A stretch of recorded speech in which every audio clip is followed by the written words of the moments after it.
আল্লাহ পাক রব্বুল আলামিন বলেন, আমি রব্বুল আলামিন পৃথিবীর লালনকর্তা পালনকর্তা, পৃথিবীর সৃষ্টিকর্তা, একমাত্র শুধুমাত্র মানব জাতি এবং জিন জাতিকে সৃষ্টি করেছি।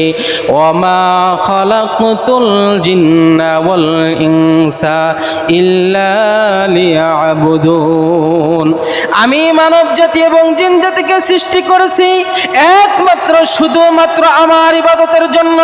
মানব জাতি এবং জিন জাতি যদি মুক্তি পাইতে চায়, তাদের যদি শান্তির প্রয়োজন হয়, তারা যদি প্রাপ্তি পাইতে চায়, তারা যদি শান্তি পাইতে চায়, তারা যদি আজ্ঞা পাইতে চায়, তারা যদি বাসস্থান পাইতে চায়, তারা যদি ক্ষমা পাইতে চায়, একমাত্র উপায়, একমাত্র পথ হলো আমি রব্বুল আলামিনের ইবাদত করা। বলি সুবহানাল্লাহ। একমাত্র শুধুমাত্র মানুষ ইবাদত করবে কার? আল্লাহর। আল্লাহ পাক রব্বুল আলামিন বলেন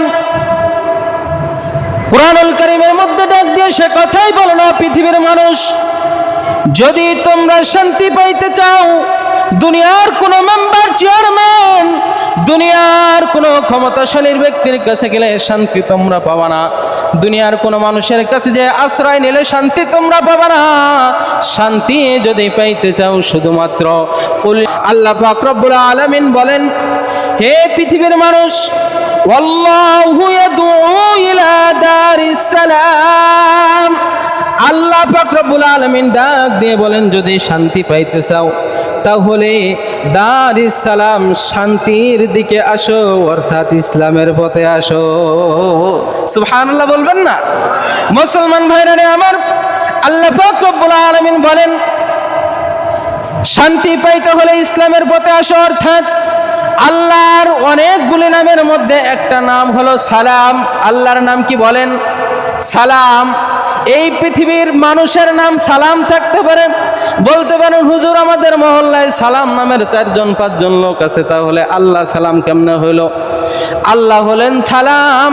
পৃথিবীর যত সালাম নামের মানুষ আছে, সমস্ত মানুষ আব্দুস সালাম, অর্থাৎ সালামের বান্দা।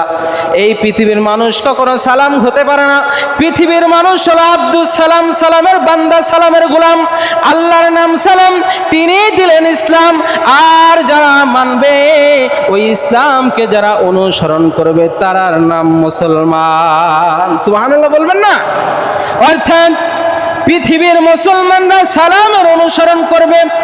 আর সালাম শব্দের অর্থ হলো আত্মসমর্পণ। সিলমুন সালমুন, সিন লাম মিম, এর মূল অক্ষর হলো এই 3টা। সিলমুন সালমুন 2 ভাবেই পড়া যায়, যার শাব্দিক অর্থ হলো আত্মসমর্পণ করা।